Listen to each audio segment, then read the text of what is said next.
welcome in. It's another episode of Going for Two, the official voice of London sports. As always, we're going to be here. We're going to talk a lot about local and anything in the surrounding London area for sports. We brought on a sports expert for the London area, and because he's a Ravens fan, that's why we say London area. Coach Kurowski? That's right, Kurowski. Yes, I nailed it. First try. So how you doing? We appreciate you coming on. Doing good. Thanks a lot for having me, guys. It's a pleasure. I know I was on here a couple of years ago and we were just talking about it before the show, and some of the predictions we made a couple of years ago and how they've panned out. But it's good to be back. It's been too long. It's been a pandemic, but I'm happy to be back. Yeah, I think the last time that we all kind of got together was down in the Joe Cool's penthouse, and we had a big set that day. Let me tell you, we were a lot more spaced out than we are crammed in this bar. Yeah, not just because you guys got to stop working out. You guys are showing getting way too big, man. Well, I can just feel you guys from the sides of me getting closer every single week. Is that why you don't work out? Because you just I'm getting smaller and smaller. Yeah, hey, we appreciate you saving the space for us. Yeah.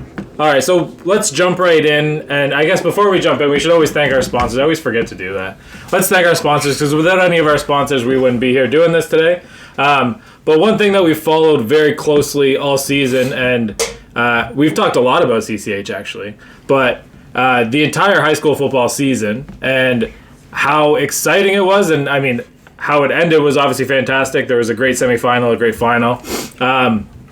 And we were at yours, and not to drum up old wounds, but I was so impressed with the evolution of the fan bases, the uniforms, the play calling, the overall play from the players. I couldn't believe that was the same league that we played in when we were younger. Yeah, no, absolutely. The game itself has taken many, many leaps forward, and that's really just a sign from how strong London football is.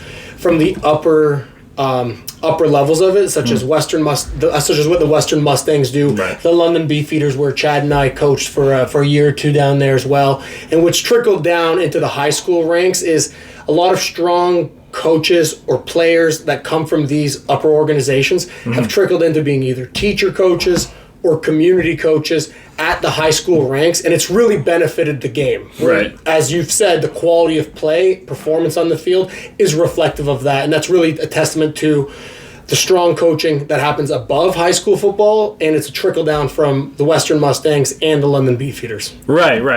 And you made the leap back to CCH this year, because last year you were with MTS. That's right. And what is the difference, and what is the difference in coaching those two programs? Because I mean, MTS to us was basically a year or two while we were still in school.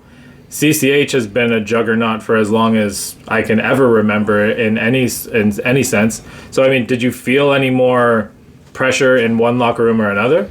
No, I can't say that I did. Any pressure I feel is always put on myself to just really try to deliver the student athletes the best experience, and the school community, give them my best, and wherever that is, wherever I happen to be teaching or coaching. And I've coached at a number of places and taught at a number of places. That being said, it was special to get hired and go back to Catholic Central. That is where I went to high school and coached for about 8 to 10 years beforehand, up until the pandemic. So it was exciting to go back. In terms of the differences, Mother Teresa is a great school, great community. In that program, when we left it in a much better place than it was when I got there, and that's something that I feel really good about, where they're now going to be knocking on the door for the next few years as they have some established processes in place that they'll be able to use to be successful. As for CCH, I guess there's pressure, you can say, because of the history and the tradition of the program, but it's been just a testament to the people that came before I did that have constantly cared about it and made it a great place that I'm excited myself to contribute back to the history of Catholic Central. Talking about CCH this year, obviously, and it's going to sound, I can't even use these words, besides CCH is almost like a rebuilding year. You guys were super young this year, and you still made a playoff push, which doesn't really happen a lot in most schools and most sports anyways.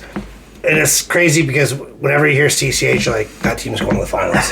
It's like, I would also like how Canada is in the World Juniors. If you don't get a gold medal, it's a losing season. That's almost like what we now, where we put CCH in London football. So now, you guys you still have been a playoff run, but the bar's got to be set now going forward. You have a lot of players coming back. No, absolutely. It's a great point. Catholic Central's been the premier football program, I would say, since 1986. I think everyone here who's been around understands that. The track record there from the coaches that have been there, from Paul Gleason, Mike Cercelli, Mark Howard, speak for themselves and what they've been able to establish. In terms of this year, it was obviously a tough one for me as I walked into the building as a new teacher there, really, where in terms of coaching the players was tough, where by my last year at Mother Teresa, I'd been in the building, I'd done a full off season, I got to know the kids through the classroom and through promoting the sport in the hallways. Where at Catholic Central, for me at least, it was really getting to know the names of players on day 1, day 2, day 3, and new faces.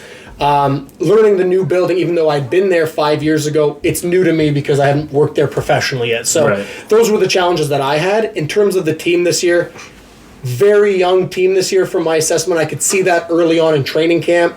We had 3 out of 5 starting offensive linemen were in grade 11. Our quarterback was in grade 11. Our running back was in grade 11. I would say 70-80% of our team was grade 11s that come off strong junior years. And we didn't really have a veteran team in terms of senior grade 13s or 12s. So that is very exciting for next year. And I've said that to the guys since, that there's a lot to look forward to this year. And we're very excited for the offseason that we're going to get started on this Sometimes year. it's nice to know the locker you're going to be sharing next year, right? The guy that's coming back next year is going to be your partner again, going through the same drills. If you got a young crew, they're coming back for their senior year together. They want to kind of get something, right? 100%. No, that continuity, not just for the players, but again, like I said, for myself as a coach, being the guy in the building. And I knew that it was going to be kind of funny when, again, I'd coached there for 10 years. I went to school there for 5 years. I love Catholic Central as a student and as an alumni. But it's funny how, the kids don't know that. They don't appreciate that. And you think, okay, so it was like, I knew on like day 2 when one of the kids asked me, they said, so where'd you go to high school, Mr. K? I'm like, okay, we got trouble here. So, okay, so we're going to have to really get to know each other. And it's going to make a huge difference where the players are now going to stay together for another year. But for me as well, to be that teacher in the building, for them to see me put the time in the off season and give them my absolute best going forward, that will all help work together where I can also learn from their needs and provide them a better experience for next year. When I was in high school, I don't know if you guys remember the stories or not, but it'd be like the second week of summer, and you'd be hearing about guys at CCH who are organizing their own training camps, doing stuff over there, right? Now, what's crazy, I don't know if it's actually true or not, but what I do know is true is what Shane told me happened this summer is seeing those 40, 60 kids out there for training camp with all the coaches. How do you guys drive that home? Is it all self-driven with the team, or is that you? Now, what is this, for training camp? Yeah, training camp in the summer. So I was actually training at Boomer's Boxing right across the street. Okay. And I definitely didn't use the CCH parking lot to park. But as I happened to be pulling by, I looked over and I was like, wow. So, I just looped around to it's like, there is 60 kids here at training camp. And this was probably the second last week of August, maybe. And what I found interesting is Kaylin and I had went and spent some time at the Westminster first day of mini camp. And Which was the same afternoon. There was maybe 15 kids there. And they're rebuilding the program, but just to see that that is the standard and these kids should want to be out there, and I don't think that you dragged a single one of them out there. That's just what they wanted. You're right, and that was one of those things where I was very fortunate. It was the difference between when I started here at CCH, where a lot of that culture, that demand, that high standards already in place, and it trickles down to the students, where we aren't begging for them to come out for training camp at the end of August. Where you'd go to another school where Westminster, they're not rebuilding, they are building from the ground up, where right now the teacher coaches in that room, and whether that's Adrian Kaiser, whoever's there, they have to drive value and make that a priority for those students to want to be there. For an example, when I got to Mother Teresa, it was it was in a state of building. So the program hadn't won a game since prior to COVID. Right. The first year I was there, I was coaching at the university level, so I saw them not win for the first year. The junior, senior, neither team won a game. And I remember as it was, the program struggled to have about 30 to 40 kids on the senior team, and collectively 50 across maybe junior and senior. And that's a big school. Not Westminster, that's a big school. Mm-hmm. But when I was able to put in the first off season there and drive home the value of it, having meetings, academic support meetings, running the off-season workout, the Friday morning strength training sessions that we would do at Mother Teresa. And when we just had our senior football spring camp tryouts, I remember the first day it was like none of the coaches there said they'd seen that there in years. We had 80 kids coming out. And it's like, how does that actually happen? It happens from the teachers that are in the building that can drive the value, make it important, and make it a priority. Right. So that's just another testament to the guys that have been in the building at Catholic Central the last few years who put in the full year. Right. And it's not a team that starts in September and ends in November. It's a program at Catholic Central. I see it and I understand it, and they are going 12 months a year, and it's not football stuff 12 months a year, but it's strength training, it's culture building, and by the time you get into the season and they have the equipment, the kids are just chomping at the bit to get in there, and because they've put in 8 months in the weight room, so that's kind of where that boils down to. Yeah, and I think like it's important to know, if anybody doesn't realize it, like London high school football coaches, they volunteer their time. Like nobody's getting paid to do this. And we put a little bit of like a speech together for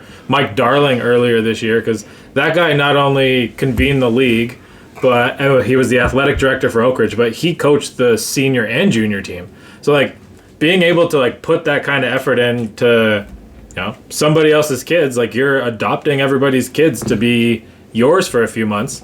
I mean, like, that takes a special kind of person. So, like, I would say for me, thank you to you. That is much appreciated. I can't imagine you get a lot of parents that come up to you and, like, actually appreciate the value you guys are putting into this. But we can see the difference, and the parents on the sideline definitely appreciate what you guys are doing. And I don't know if they say it to you guys enough, but Kaylin and I went down to... It was an exhibition game, and we caught the second half of your exhibition game, CCH and Banting, and you guys were trailing, and just kind of like hung in there, and you had that big fourth quarter comeback, and then went for two. The fans on the sideline in an exhibition game went nuts when you guys won that. That kid came down. I think his helmet came off too, right? yeah. He got tackled pretty aggressively in the end zone. Yeah. But that's the kind of thing, and like the evolution that I saw a big difference in what it is now is. The fan bases are behind this, and everybody seems to want to be a part of this. When we played, we had Red Feather, and that was basically it, right? Mm-hmm. Now it seems like everything is Red Feather with like One Password Park and what's the other one? Citywide. Yeah, I mean, there's great stadiums everywhere. So, how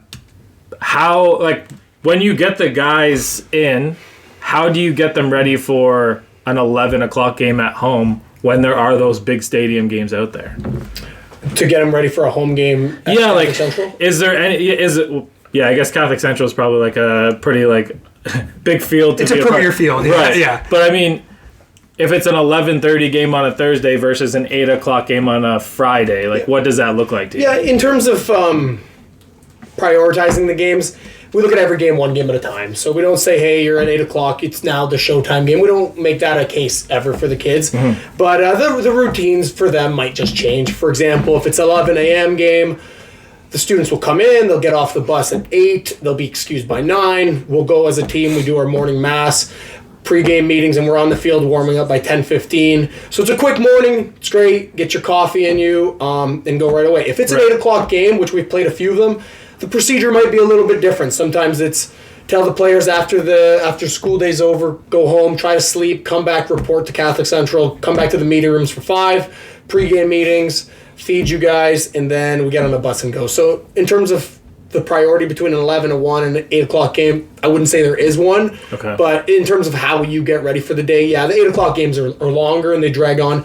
But we do love the night games. It's great when family, friends, the community can come out and support the games. It's fantastic. The kids put a lot of work in, so it's great for them to be able to showcase that in front of friends and family. And on top of that, too, it's actually great because they don't have to miss class. So, right. I love the night games. They like the night games. So I wish sometimes we were able to do more night games, but it's always it's tough for scheduling. Speaking of night games, you guys do something crazy that I don't think any other school can do right now.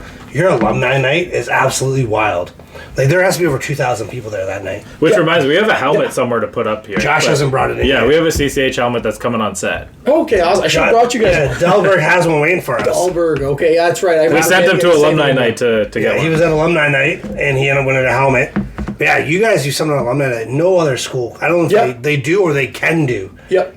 No, alumni nights. It's awesome. It used to be our homecoming. This year we've rebranded to our blue and white alumni night, whatever you want to call it. But alumni night. It's a school that's awesome. So it's got 70 plus years of tradition. People that have went there are really proud. For the longest time, it was, and part of the history is it was the only Catholic high school until 1993, 94, I believe. So if you can imagine a ton of the city, that was the only place that they would have graduated from before the John Paul II, the STA, Mother Teresa, they were built and made. So it's got a proud alumni crowd, and it's great to do an event like alumni night. Really, I wish more schools did it, and it was awesome that we could do it. So this year being my first year back at Catholic Central, it was a huge priority for us in the athletic department and our administration, who were awesome in supporting the evening. And really, it's without good administration, a good department, good teachers, these events don't actually happen, because you need the buy-in from the admin and our staff and the community to make this thing happen, because that night takes a lot. It has a lot of moving parts, the logistics to get it going, and I would say that ate up a lot of my time for that first month of September to execute and pull that off. But it was the first time that we've done our alumni night since the COVID. Okay. Since COVID, so it was first one since 2019. It was great to have it back. We had amazing parent volunteers that helped run the gate, run the concession. We had the alumni lounge open, which overlooks Kennedy Field, almost from like a press box style VIP booth, where we would be able to fundraise with old jerseys, helmets, which is coming on the set hopefully soon.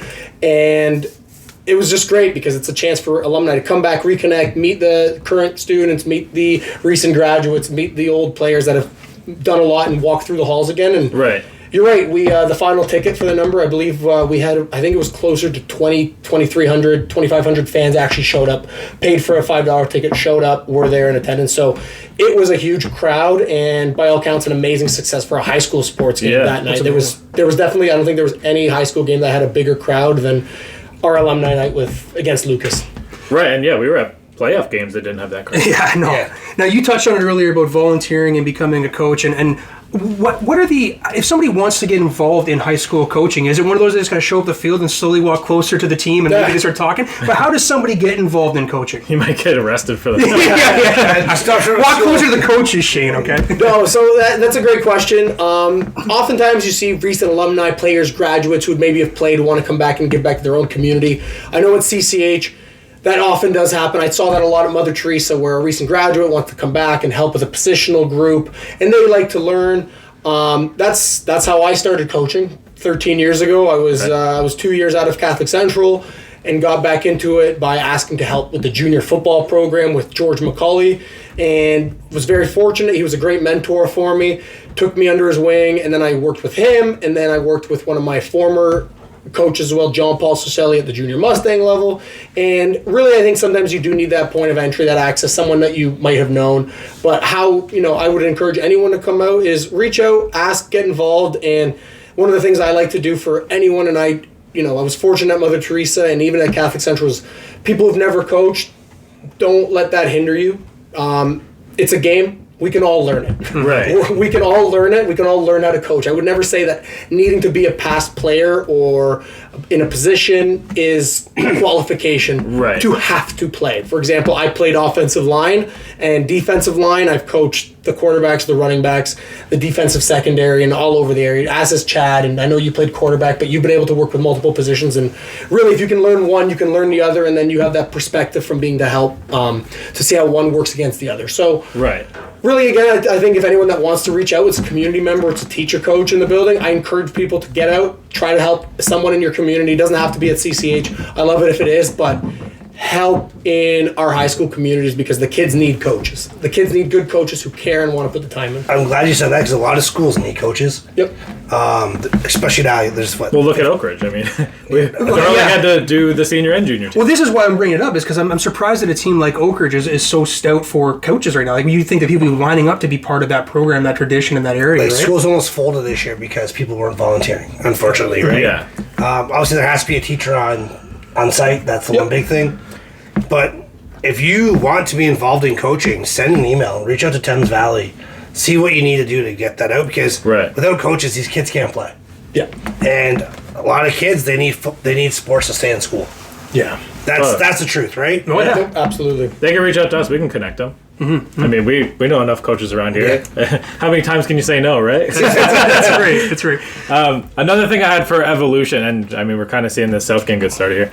Another thing that I had for the evolution of this, and it's not just the sports landscape, but the social media aspect behind like the high school kids in like posting their plays. And is there ever a point, because I know we were working with Aiden from Pure Shots. Yeah, Yep, and Aiden. he's one of my former students. Okay, yeah, he's doing it. He's doing a great He's job. awesome. He was actually on the show a few weeks ago.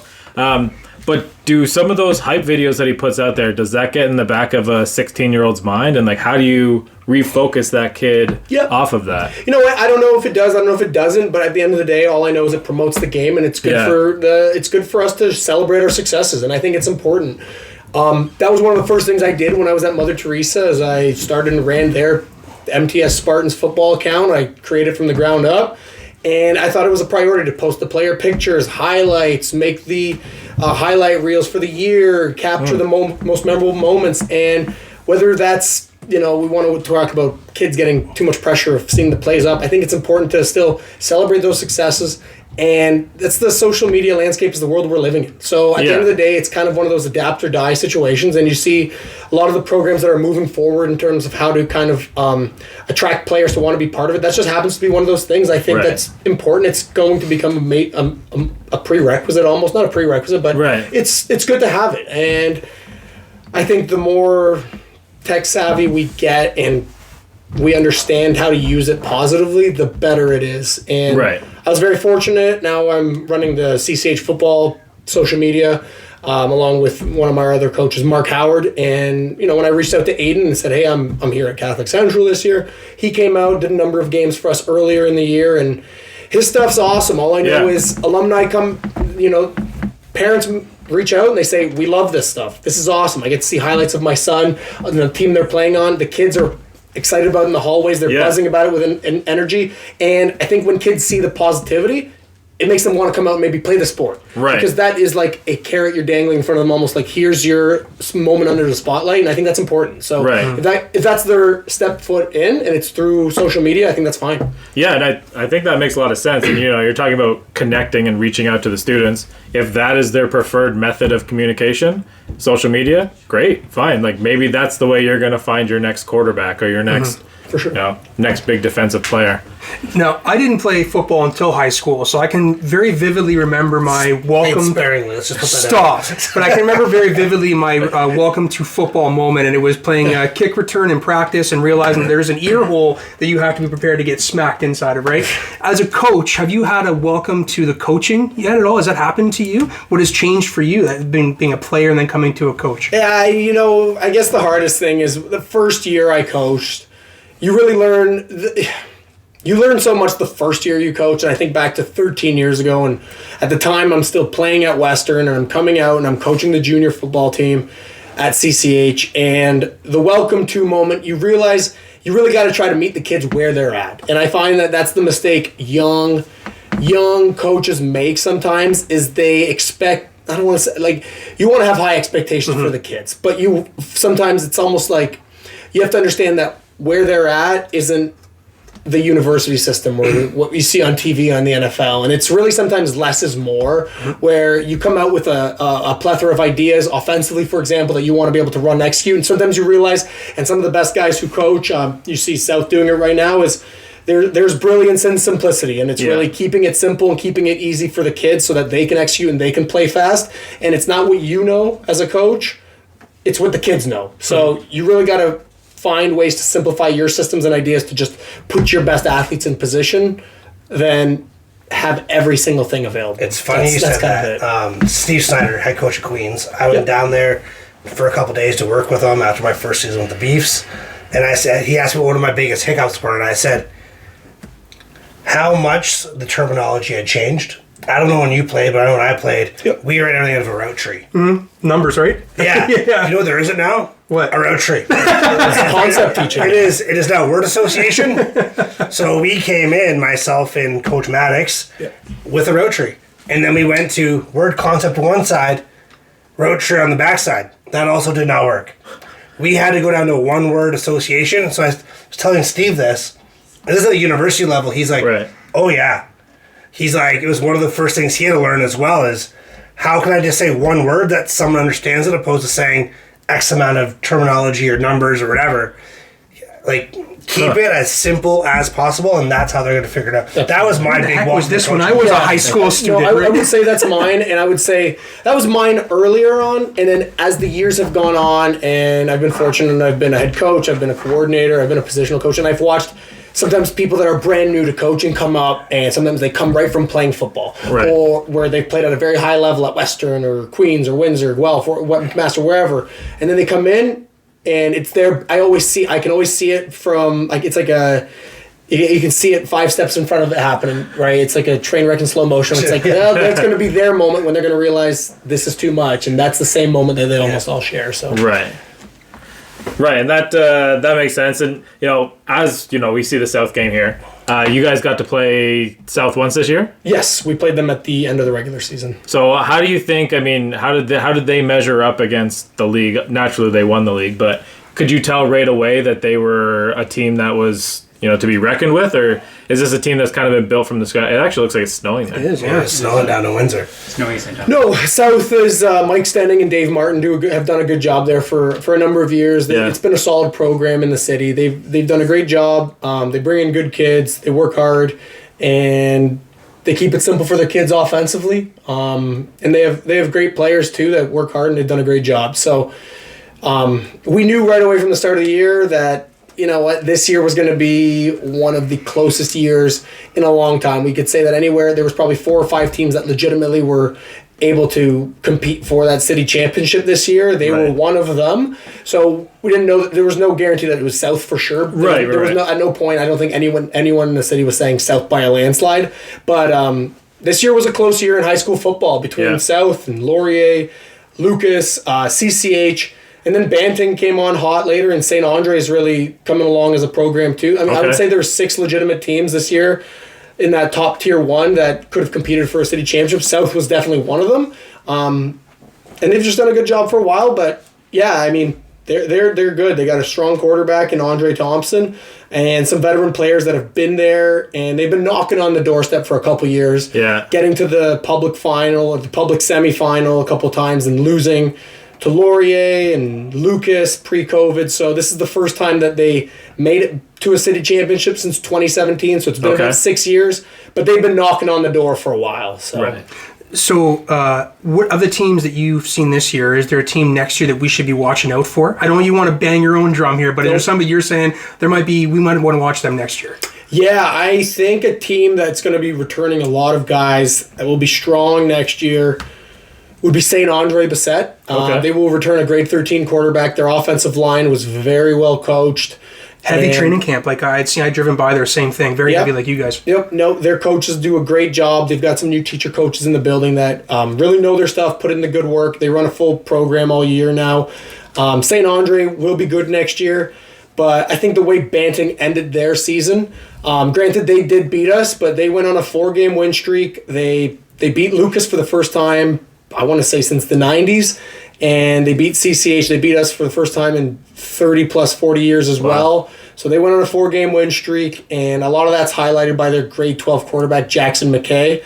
So him going into next year, they'll be a threat. So I'd say Banting and St. Andre both kind of in that same neighborhood. They'll be 2 good teams, and I think we'll be right there too. We'll be pretty good ourselves with a lot of guys returning. That's awesome. Again, something for us to look forward to for next year. And as always, when we sign off, we're going to thank our sponsors. And we want to thank Coach K for coming in and sitting down with us. And like all the other coaches, we take care of you. That Navy hat on the bar there is for you, sir. And we will see everybody next week.